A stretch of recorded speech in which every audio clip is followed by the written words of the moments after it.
but let's. Okay. Okay. So let me bring up my Comos here so everybody can see them. And 1 second here. What I'd like to. Okay. Second here.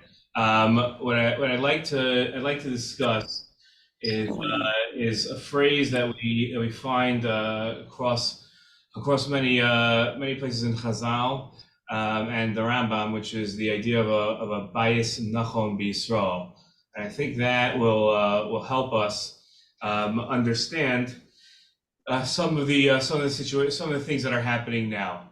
And I'm going to start with the halachos of Sheva Brachos. I know it seems like the farthest thing from what's applicable now, but it really it could give us a very good lesson here. The Rambam says as follows: says bracha zu shemosifim bebeis chasanim hi bracha achrona b'sheva brachos shenesuin b'medvar amurik hayu ochlim heim sha'amdu bebrachos nesuin v'shama brachos avim hayu ochlim acherim shelo shamu brachos nesuin b'shas nesuin v'varchon b'shvilam achar brachos mazon sheva brachos kederach shemevarchim b'shas nesuin. So we're familiar with this halacha, which is that if you, in essence, if you are at a meal with a kala and a chassan in the week after they've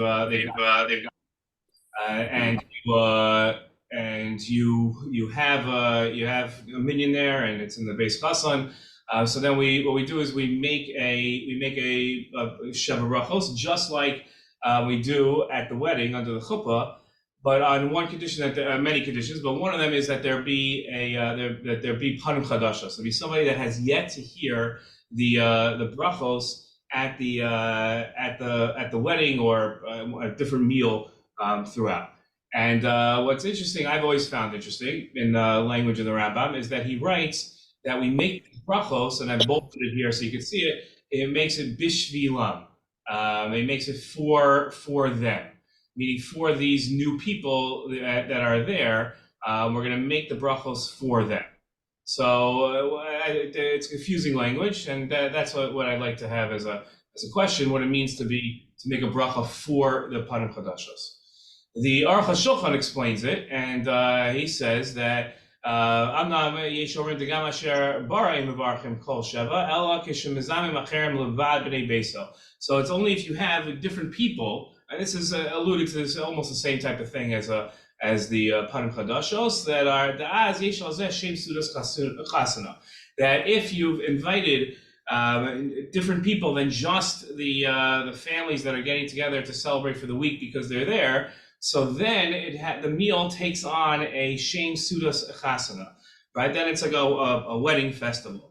And again, this is not talking about the wedding; it's talking about the week after. If you just have your own family there, ein lazeh shem sudas chasana, right? So then that does not have the shame of a sudas chasana. Ve'im avarchim asher bara gam kein b'chein orim shesimcha v'mona, right? So these in the Aruch HaShulchan's view, what this means that you're making a bracha bishvilam is that they've enabled the meal to take on the nature of a sudas chasana.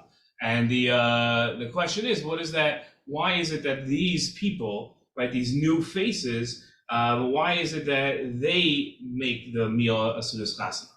Okay, so that'll be my question on the Aruch HaShulchan. Okay, the Rambam writes, and it's again a very familiar halacha to us. Mitzvah saseh shel divreihem levaker cholim, right? So this is the mitzvah what we call a chesed, right? So we have a bigger cholim, we have nichum avelim, hotzas v'meis, achnis kala. Okay, the one that I want to focus on here is v'chein l'sameach hakala v'chasan, and so too we want to make the kala and the chasan, we want to make them happy, right? And these things are afal pisha kol mitzvos elu midivreihem. So even though these are rabbinic in nature, harihem b'chlav v'ahavta l'recha kamocha, they're kiyum in the mitzvah daraisa of v'ahavta l'recha kamocha. And that, so my question on this is what's the nature of the simcha that we're bringing to the kala and the chasan? Right, that's okay. Now, again, I understand the topic seems to be a little off from what we have today, but I'm going to draw the connection.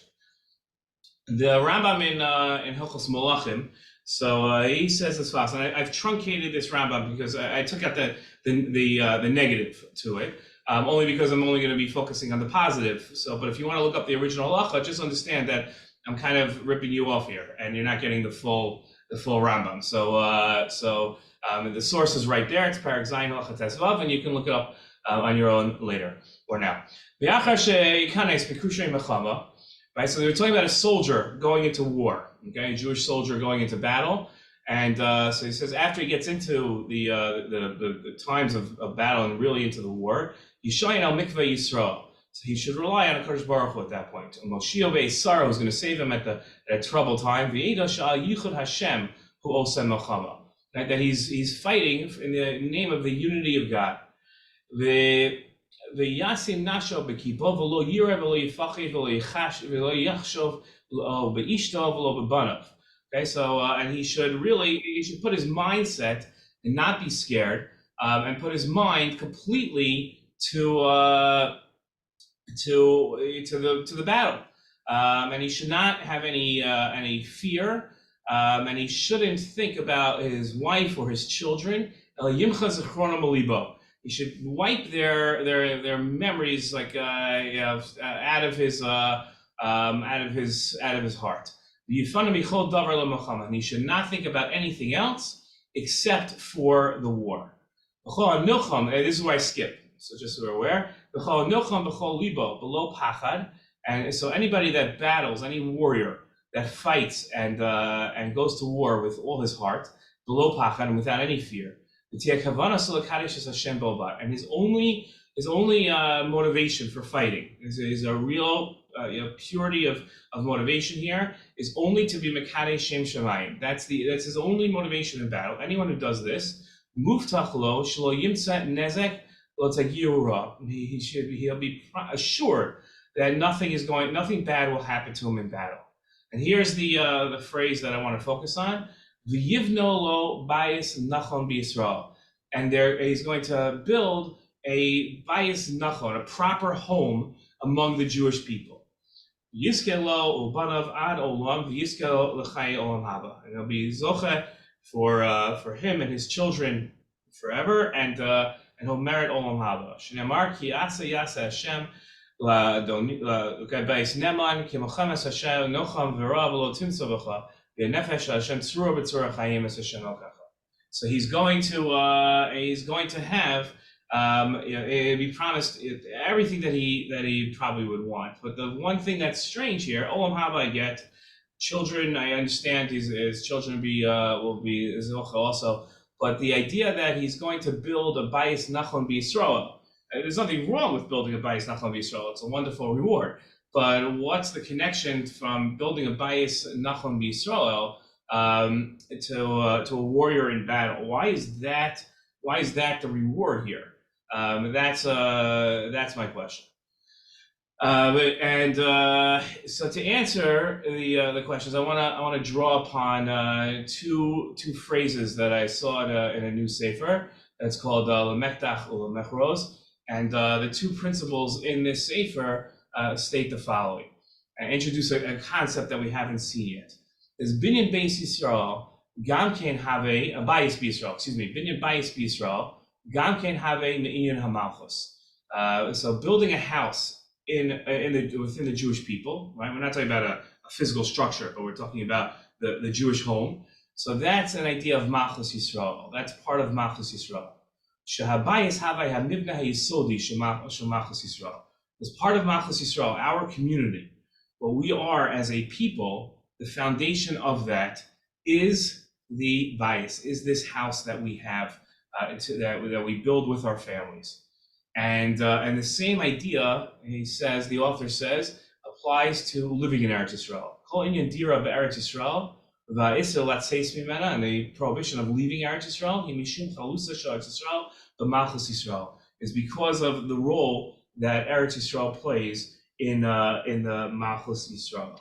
And what I'd like to suggest is that the building of a house, as the author says here, the building of a house is a kiyum in Malchus Yisrael.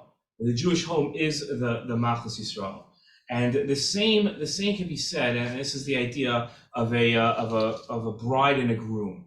That the celebration, the simcha of a bride and a groom, is this building of a new home in the Malchus Yisrael. That's what the happiness is. It's not just the happiness for the bride and the groom and the celebration that they're having, that they're starting their life afresh, but rather what's happening is that this is a new home within the Malchus Yisrael. It's within us. It's within our community. It's within the Jewish people. And when exposed to the simcha of a new house, so the reaction that we have to have as Jewish people, as Ovdei Hashem, is to praise HaKadosh Baruch Hu, and for the idea that the Malchus Yisrael is continuing and is strengthening and is growing. That simcha is so significant, and the idea of what's happening is so significant that it requires a praise of HaKadosh Baruch Hu. Now, if I've already been exposed to that simcha, so then I'm not required anymore. I don't have the same reaction, and I'm not required anymore to express that praise of HaKadosh Baruch Hu. But if I have yet to be exposed to that praise of HaKadosh Baruch Hu, if I haven't been to the wedding and I haven't been to any of the what we call colloquially the Sheva Brachos yet, so then now that I'm exposed to that simcha for the very first time, so now I'm required to make that bracha. And therefore, if we're at a meal and it's all the families together at a meal with a groom and a bride, and we have and there's a minyan there, but it's just the same people that are getting together the whole entire week. But then a new person comes in, that has yet to be exposed to the simcha. So then now, who are we making the brachos for? Right? We weren't going to make the brachos a minute ago. So the brachos, as the Rambam said, he said, bishvilam, the brachos are made for them, meaning for the simcha that these people are experiencing for the first time. That's the requirement. That's what generates the obligation of making the brachos. And it's a unique experience, and that's what transforms the meal, as the Aruch HaShulchan said, transforms the meal from a meal with a bride and a groom to a Sudas Chasana. Now all of a sudden it's a whole different. The nature of the meal is completely different. The Jewish warrior who fights l'kadei Shem Shemayim, so and he does so b'chol libo, without fear, and sets aside all other worries. So what he's doing is he's fighting for the continuation of the Malchus Yisrael. That's what he's doing. That's what he set out on the battlefield to do, and he's put his life at risk for the Malchus Yisrael. Everything that this man has done in his life, he is now going to put on the line for the Malchus Yisrael. It's the ultimate Kiddush Hashem. He's putting himself in a makom sakana. And his only assurance that he will have to walk out of this safely is if he can garner up the courage and the motivation to do so without any fear and only to be Mekadei Shem Shemayim. And if he does this, and he furthers the Malchus Yisrael, so then there could be only one reward. That obviously he now deserves Olam Haba. But the reward, the schar mitzvah for him, is mitzvah goreres mitzvah. Now he's going to be given the opportunity to once again, in a peaceful way, without any danger, build a bayis nachon b'Yisrael. And that's why the reward is so fitting, that he builds this bayis nachon b'Yisrael, because the reward for him being able to fight for Bnei Israel, to build to build up the Malchus Yisrael, to continue the Malchus Yisrael, is that he further in his life is able to again build up that Malchus Yisrael, contribute. And that happens in Eretz Yisrael, which living in Eretz Yisrael is this kiyum of the Malchus Yisrael. And I think that ties the ideas together nicely. And I'd like to transition now to what's happening in Eretz Yisrael today. And in the war that we're currently in. And I have to say, I've lost, I'm sure many on this call have as well, and I apologize if my emotions get the best of me, but I've lost family, friends. I've lost one of my one of my greatest personal friends, to this plague of terrorism. My daughter this year was a victim of a terror attack, and this is the Isurim that Eretz Yisrael requires. It's something that we look forward to. It's something that we want, but it's something that we understand that this is what comes along with Eretz Yisrael and with building Malchus Yisrael. And that's a scary concept. That's terrifying to know that this is what is required of us to build up the Malchus Yisrael and to be able to live in Eretz Yisrael. It requires Yisurim and it requires sacrifice, and not the kind that means that you don't get your Amazon packages on time, but something of a much more serious nature. At the same time, if we look at Eretz Yisrael today, it's an amazing place. Every Jew in the world today that lives in the world, just about, is free because of what is happening here. This country, whether we like how it was established and whether we agree with its policies and how we like to see it improve, we've rescued Jewish lives to continue the Malchus Yisrael from all over the world, from Iraq and Iran and Syria, from Lebanon and from Egypt, from Ethiopia, Yemen, Russia, from France, Argentina, all over the world. Jews have I imagine most Jews on this Zoom are sitting in America or in Eretz Yisrael or from America, and our move to Eretz Yisrael is by choice. But for Jews that did not have that choice, for Jews that faced danger, they were able to come here because of this state of Israel that we've built. And for those that doesn't speak to as much, and one thing that I love quoting to yeshivas that I speak to in Eretz Yisrael is that there is more Torah learned on a daily basis in Eretz Yisrael today than at any other time in Jewish history, including at Har Sinai. It is an amazing statistic to recognize that today, right now, as I speak to you, there are hundreds of thousands of people in Eretz Yisrael learning Torah. And that is the greatest building of Malchus Yisrael that we could imagine. This land, this state, these people, they are the future of the Malchus Yisrael. This is the place. And it isn't perfect, and there's plenty of room to improve, but this is the future of the Jewish people is going to take place here. This is the land, this is the place. And it's not easy. This is I think our 10th official war of operations, and between the two of them, I'm not sure what's an operation and what makes it a war. We've lost tens of thousands of people. More have been injured. I don't want to, if I told you what was really going on here now, we all recognize that in Eretz Yisrael, we bury bodies within a few hours. 1,400 people have passed away in one day. And it's the wrong word to use, I apologize. It's not passed away, they've been killed and been murdered because they're Jews.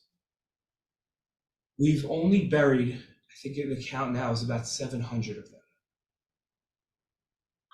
And we're not able to bury the rest because we're having trouble identifying them. The brutality and the cruelty that we have faced. The word isn't unprecedented. The civilized world should never happen, and Akash Baruch Hu's people should never experience anything like this. At the same time, there's a lot of optimism and a lot of hope. We're a strong people and we're a resilient people. The feeling in Eretz Yisrael today is not one of sadness and mourning like I've seen that comes from a lot of messages that I'm receiving in America. It's one of strength. And just, if you see it's not something that's natural to the Jewish people or to the Torah, but the amount of flags that are out, the amount of chesed at army bases, in just average communities. If I told you, I live in a tiny community called Mitzvah Yericho. If I told you the amount of chesed that goes on here, from things that I can't understand, like a warehouse of tzitzis time, to so that soldiers will have tzitzis who have never worn tzitzis before, which doesn't. It's hard to understand why this is the most important thing. But to a large amount of soldiers, we're not allowed to say the amount, who are camping out in our wedding hall and who haven't touched an ounce of food provided by the military, because the retirees and the kids have all come together to prepare 3 meals a day for them. To the tens and probably maybe hundreds of families in our community whose husbands have been called to battle. And it's the battle. It's the battle like we just described in the Rabbi, and who are completely taken care of. To the amount of families that have moved here from the south temporarily and have found homes in other people's homes, in Airbnbs that we have in the community that are given away for free without even a thought. None of this is being charged to anybody. Everybody's just taking this on their own. And extending to your community, to the amount of people that I'm looking at on this call who have donated to our community, have answered the call to enhance our security, because we're frankly worried that we're the next town on the invasion list. And that's how everybody is thinking. And we now know from experience and from direct messages from the Army that we are not going to be able to rely on anybody in a mass attack type of situation. Mitzvah Yericho sits between Yerushalayim and Yericho. Yerushalayim is an amazing city. Yericho, it will be one day an amazing city. So mitzvah means the hope for Yericho. And we hope to one day move back into the area surrounding Yericho. And the people in Yericho are not our fans. They're rioting every single night. And the army is keeping the violence inside Yericho. But every single yeshuv, every single town in Yehuda v'Shomron, in Judea and Samaria, understands that there's somebody in a Palestinian town that's looking at them as the target. And it's not in the news, and the news is focusing on Gaza and somewhat on the Lebanese border. But we're all in harm's way now.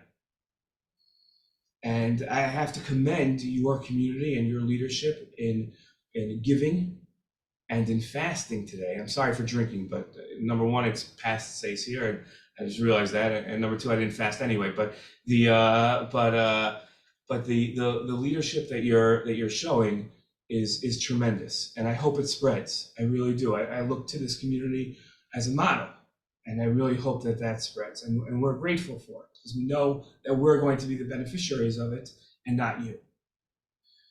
I want to switch to enabling you to ask questions, but I want to put, I know that a lot of you think that I know something about the situation, and that I'm like privy to some special information, or that the Prime Minister calls me and lets me know what's going to happen beforehand. I don't know anything, and I'm not saying that to be modest. I do meet with people and have some sort of information that you might not be seeing in the headlines. But I just want to, right off the bat, I've listed a couple questions that I know I'm going to get, and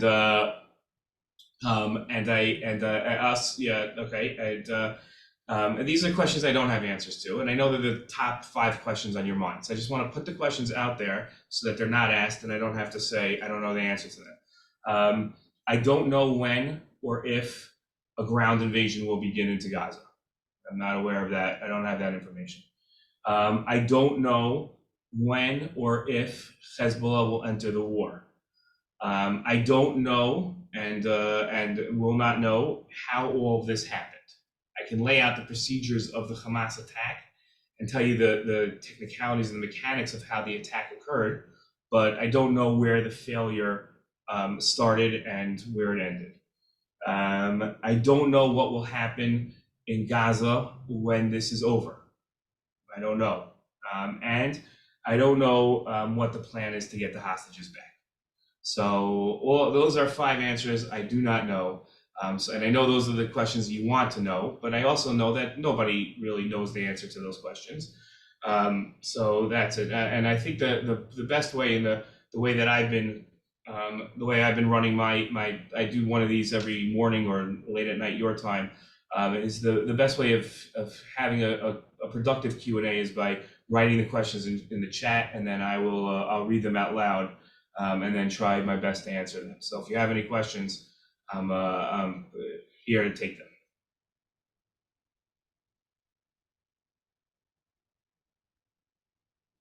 And if no one does, then okay. You're very active on social media. I'm sure you face a lot of ignorance and falsehood. It's impossible for you to combat it at all. How do you choose your battles? I try not to fight on social media. I think that you don't really gain anything. There's going to be haters out there, and you never know who you're talking to. You might not even be talking to a real person on social media. The only time I'll choose a battle and take a battle on is if it's somebody that I know. And I wouldn't call that a battle. I'm just trying to help them and so that they'll understand. Or if it's somebody of influence that says something, and then I'll take them on. But I think the trying to win the social media battle, as we call it, or a war, I think it's a losing battle. We're not the most popular people, and we're not going to be. So there's no real benefit of trying. What are your thoughts about families who have children studying in Israel in regards to bringing them back or not? So I wrote a whole thing about this. You can Google my name in Times of Israel, and I wrote a letter to parents who have children studying in Israel.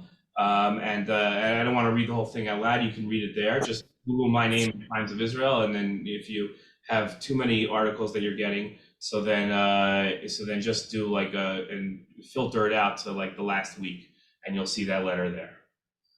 What might be a healthy way to think about and relate to intense anti-Israel rhetoric surrounding us? Are there religious messages we should take from the intense anti-Israel zeitgeist? Okay, I think I could answer the first one. I don't know about the second one if I'm really qualified to answer that. But I think that we've always faced anti-Semitism. That's something that we've always faced. We're always going to have people that hate us. And today the target is Israel because it's easy. We're all gathered in one place. We have our own state. It represents us. So that's where people are going to be. So I think that's how we think about it, that there are people that don't like us. Okay. And a lot of people don't like us because they don't like us. And a lot of people don't like us because they're ignorant. So I think that's where it comes to it. I think that we shouldn't get bogged down by it. The people that are the important people in the world, the people that are going to help Israel with the help that it needs, they like us. The President of the United States, and I'm not talking politically here. I don't want to. You might love President Biden. You might hate President Biden. It doesn't matter to me. I don't care. The President Biden inspired the people of Israel over the last day. Israelis are kind of cynical, and they're always looking for what's the angle. How's this person supposed to be making me a friar? What are they? And we've tried our very best to understand what he has in this. And they saw the genuine love and concern and care that he has for us and willing to go to bat for us. And that's an important person. So, you look at we look at Congress and we're looking at certain voices in Congress and we say, these people hate us but they're not, it's 8 people. We're going to have a vote as soon as we can get a Speaker of the House. We're going to get a vote in the House, and before that vote is going to go somewhere along the lines of 420 to 10. We're gonna win that vote, and before that vote, almost every member of Congress is going to want to get their 2 minutes of fame by being able to give a pro-Israel speech. So that's an amazing thing. So I don't think we should be so worried about the intense anti-Israel rhetoric. A lot of these people are nobodies. That's how I look at it. And yesterday was the President of the United States. Today's the Prime Minister of England. I don't know who's on tap for who's coming to us for Shabbos, but everybody wants to show that they. And 2 days ago was talk about history. The Chancellor of Germany. Chancellor of Germany was here. You look at could our grandparents or great grandparents have ever imagined that Israel would be in war against our enemies and the first world leader to show up would be the Chancellor of Germany? That's an amazing thing. In Sheva Brachos with new faces, who makes the bracha? If they are the ones experiencing the simcha, how could others make the bracha? It's a great question. I'm not going to touch that now. That's a great question, and I'm going to put that for a different time. In general, I can tell you that everybody on this call definitely knows this, that the practice is that everybody makes the bracha, but really it should only be the chassan making the bracha. But okay, I'm not going to go there. Okay, is this considered a machana mitzvah? And if so, what are the halachic applications? That's for sure. I'm not answering that question. Because the halachic ramifications of answering that question are you need very, very broad shoulders. For what you see, are Jews doing tshuva in response to these events? From Jews are doing tshuva in many different ways. They are really re-examining a lot of the things that we've done in life, especially how we related to the people of Israel and how we related to each other. It seems like years ago, Yom Kippur. Yom Kippur seems like years ago. But if you remember how horrible Yom Kippur was here in Tel Aviv, where you had Jews trying to put on a prayer service for a Neilah. I don't know how to say prayer service. They tried to put on a Neilah for thousands of Jews, and something that they've done every year. Like, this wasn't a new thing.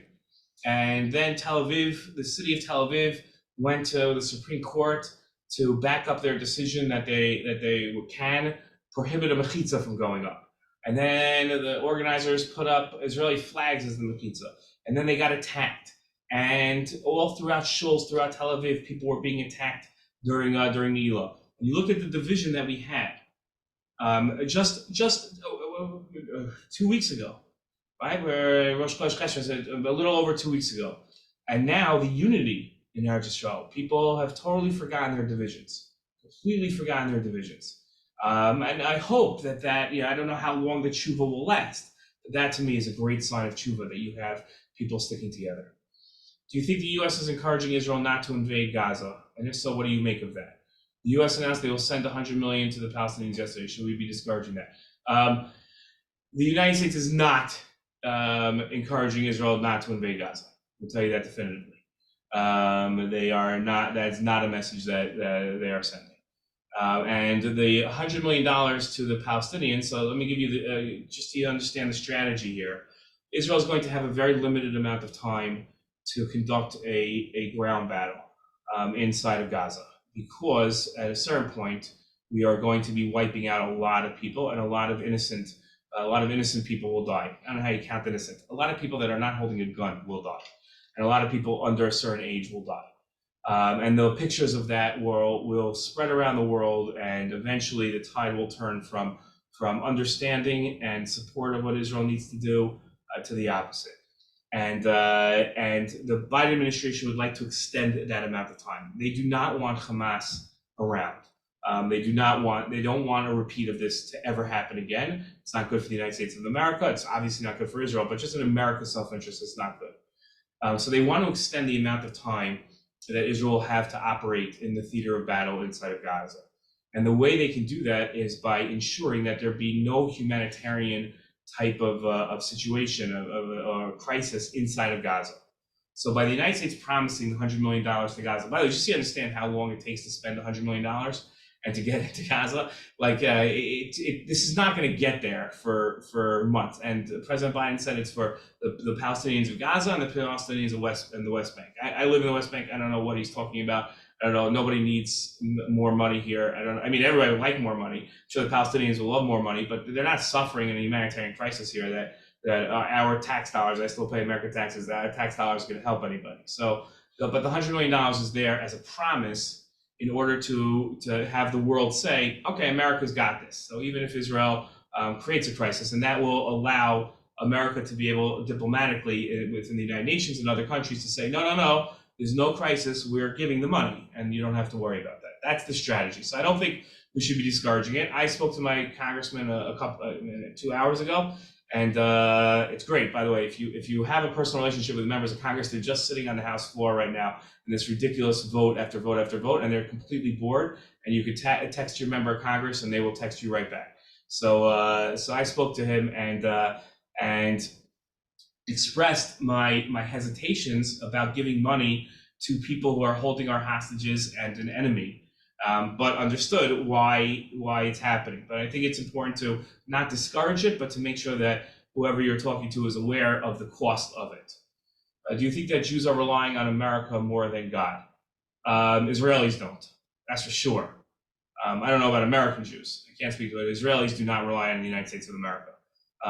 They do not rely on the United States, and we do rely on the Kadosh Baruch Hu. That's for sure. You take your biggest secular Chiloni Israeli and ask them who's running this war, and they will straight out tell you it's Kadosh Baruch Hu.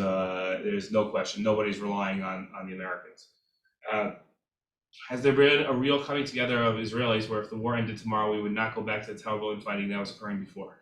I want to believe that it's true, and I do believe it's true by some of the Israeli politicians that I've spoken to who now are sitting and saying, I can't believe that we were focusing on the judicial reform and the division and the hatred that we had, and we completely missed out on the fact that our enemies were standing there just getting ready to attack and loving the fact that our attention was diverted. And I think that it was a real lesson for them. So I really think that, again, it's not going to be the love fest that we're seeing now, but it definitely will not be the feeling of hate that we had. We've suffered tremendously. The analogy that I would give is two siblings that weren't getting along, and then they lose their parent. And they have to go to the funeral together and funeral together. So I think that brings. Hello. Okay. Okay. Hey, Craig. Hold on. Let me see if I could. I don't know. My weak point on. I'm doing. Okay, I got it. Okay. Let's see if I feel that. Okay. An interruption. Okay, I know Jews are smart. Why don't they have better image, better PR?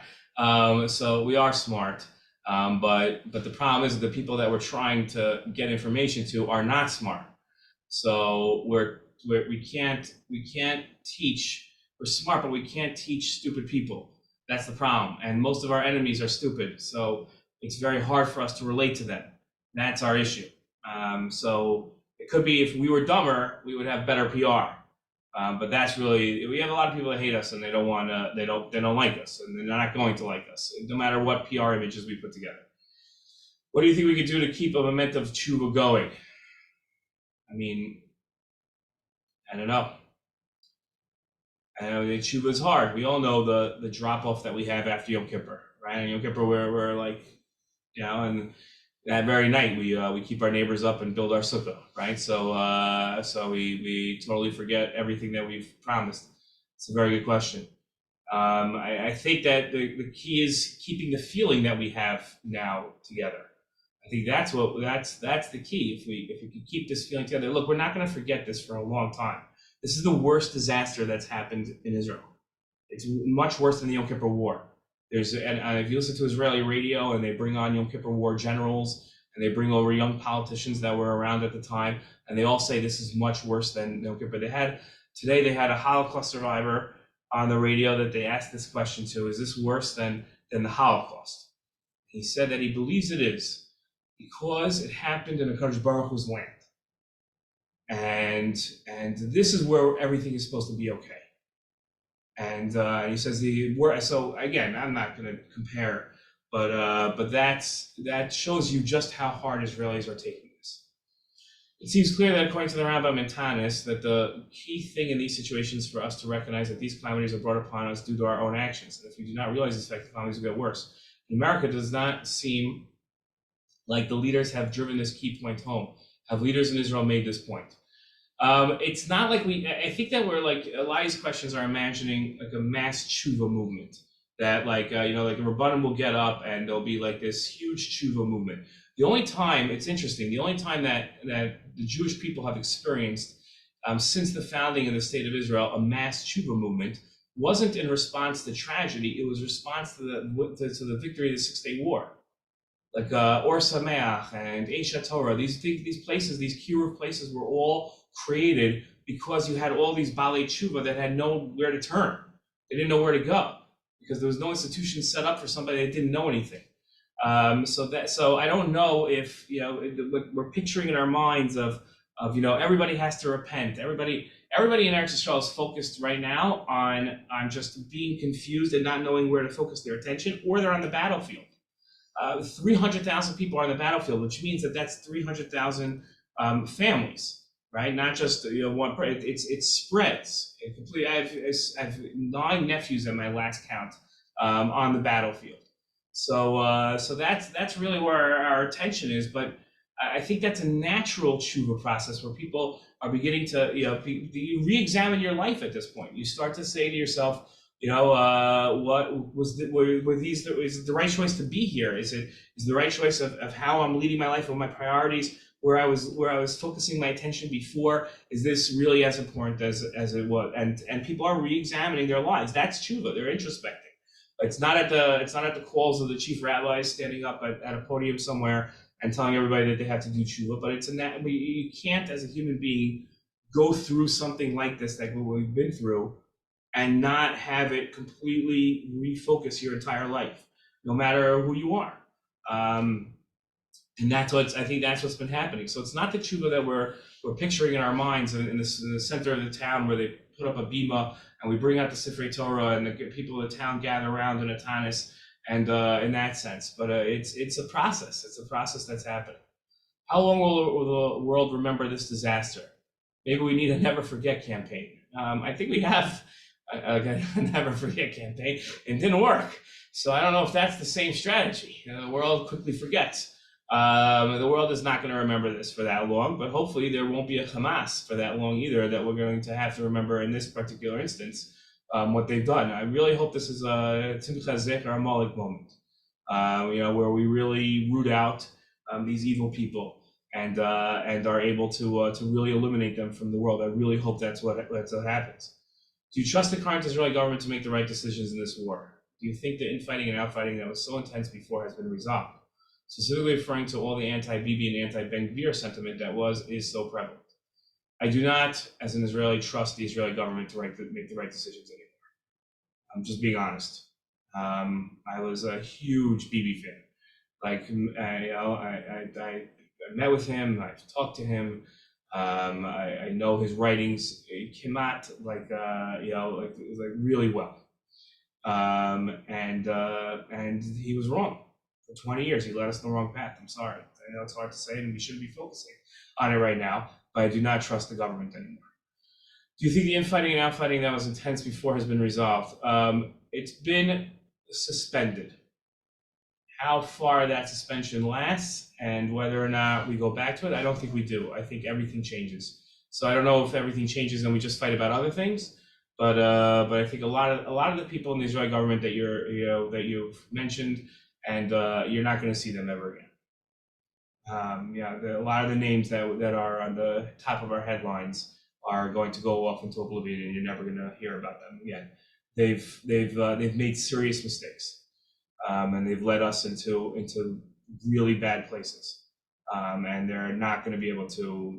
There's no in Israel, you don't get a second chance on something like this, so you're not going to hear about these people anymore. What is meant by having achdus in Klal Yisrael? It certainly does not mean the large segments of people suddenly give up on their long-held opinions and agree with each side. It's an idea of respecting each other, somehow focusing on the values that we do share. Yeah, I think that's what achdus in Klal Yisrael looks like. It looks like dignity. It looks like respect. It looks like civility. It looks like we can disagree with people without calling them traitors and without saying that they're ruining the country. And I think we're getting there. I think we're going to see that. I think we've realized as a people that we can't do this ever again. I really do. I really think that. I think that we're going to have disagreements, of course. So, we're a country, but we have a lot of different opinions. But I really think that things are going to change. I don't think you're going to see the same Israel that you saw on Yom Kippur. Would you compare all the Palestinians to a Amalek? Okay, yeah. What are you trying to do to me? Okay, just so you understand, there's like laws in Israel that govern free speech. There's not a United States of America where you can say anything. I think the Moshe Soloveitchik's answer about Amalek that we're familiar with, of people that want to destroy us, and Amalek is not solely genetic, but it's people that want to destroy us. It speaks to me a lot. I'll say that. It speaks to me a lot. And I think that I don't want to say things that are too political, but the notion that we keep hearing that our fight is with Hamas and not with the Palestinians. I don't know if you noticed yesterday, President Biden said that the hospital strike, the rocket attack, was done by the other team. It's the weirdest type of phrase in the world. Like, it's almost, if he wasn't so caring, it would seem callous, like he's comparing this to a ball game. But he's stuck because it wasn't conducted by Hamas. Hamas didn't fire that rocket. Other Palestinians fired that rocket. So what's he supposed to say now, right? That the Palestinians fired the rocket? He can't say that because the line before that he said was that we're fighting not against the Palestinian people, but we're fighting against Hamas. It's ridiculous. And it's just grasping onto this notion that there are two very good people in this region, from the river to the sea. And the two very good people are the Palestinian good people and the Israeli good people. And extremists on both sides make a conflict. So we just got rid of the extremists, and the two good people would come together. I think that it's starting to creep into people's minds that maybe one of these people isn't good, and maybe that we've made a horrific mistake in assuming. There's been no condemnation. There's been no condemnation from the Palestinian leadership or community on these attacks. There's been none. There's no condemnation. There's no separating. There's no. Of course, we don't feel this way. I think Mahmoud Abbas said something and they quickly deleted it from his webpage. So you're starting to realize that the people are supportive of this. They're celebrating the attacks that occurred on Torah. So I think, and that's why people are stuck. They're stuck because if you cross that line and you declare that the Palestinian people are not good people, so if you're a politician today, where does that leave you? If you're an American politician, especially if you're a Democrat, where does that leave you? So people won't say it. But I have to tell you, I had a lot of Palestinian friends, after Yom Kippur, before Sukkot, a lot. And of all of my Palestinian friends, 3 have reached out to me. And countless amounts of them have posted on social media things supporting Hamas. I have trouble. Thankfully, we've closed off all Palestinian villages, so I don't see Palestinians, and they're not allowed to come to work, so I don't see them. But I don't know how I'd ever look at a Palestinian again. I don't know. I have coworkers that are Palestinians that I'm very close to, and I don't know how I'm going to be able to look at them. I just don't. I know it sounds horrific, and it could sound borderline racist. I don't think that's Palestinians inherently are like that. Hopefully that goes to some of the questions that you're asking, Ariel. How do you hope the upcoming holidays, Hanukkah, Purim, well, come on, might be transformed the coming year as a result of this? It all depends on where we're at. That's really what it depends on, where we're at that point. If the battle's over, then I don't think you're going to see a celebration as big as Hanukkah this year in Israel. If we're at war, then it's going to be tame, but you'll see more. When you think that we're tying tzitzis now, but just wait till what we do with menorahs and filling oil cups for chayalim to light. And the first menorah that gets lit in Gaza, that's going to be So yeah, have you noticed any shift within the Haredi community, the growing willingness to consider military service due to the increasing existential threats? Is there any noticeable change in their belief that a rigorous focus on Torah study can provide sufficient protection, negating the need for active participation in Israel's defense? Look, Haredim know more than anybody that they're not needed in the army. Nobody wants Haredim in the army. The army doesn't want Haredim in the army. Haredim don't want Haredim in the army. The only people that want Haredim in the army are Tel Aviv people who get their own exemption from the army themselves. Right? That's the only people that want Haredim in the army. Haredim have a unit in the army, and it's called Nacha Haredi, and they are the most trigger-happy unit in the army. They have the most kills. So this is to the extent it's so large that the American government complained to Israel about Haredi soldiers. So, but the one shift that you do see in the Haredi community is the feeling that they're part of this. A lot of times when it comes to things in the Israeli government, this doesn't have anything to do with us. This is not us. This is them. They're doing this. The Haredi community is davening. They're learning. They're not fasting, but they're learning, and they see they're a part of this, and they're coming to army bases. There was one Haredi community that sits on the flight path of the F-16s and F-35s and F-15s as they come back to base, and they created this whole thing. If you look this up on the internet, out of lights, massive field with lights that says Todah. So every plane, and that's a Haredi community. So every plane, every pilot that comes back right before the runway, I just hope like the lights aren't distracting them from the runway, but it's like a huge Todah sign that they put up. That's unthinkable in years past. Why do you think that? What do you think the sins?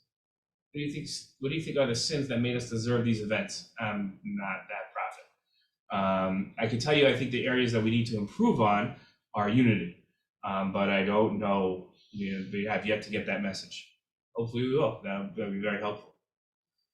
Okay. I thank you for the opportunity. I hope that you felt that this was a valuable use of your time, and I appreciate the chance. I want to thank the Rosh Yeshiva and to Rabbi Zimmer for inviting me. And it was a fulfillment of a dream of mine. And I just hope that next time, if there's a next time, it'll be under better circumstances. And daven hard for us, and for you, and do tshuva, and fast, and call your member of Congress and tell them that you care about Israel and that you want them to care about Israel as well. Well, that's what you could do. Okay. Thank you very much. Thank you. Thank you, Pilichowski. Thank you. Thank you. Thanks a lot. Thank Thank you. you.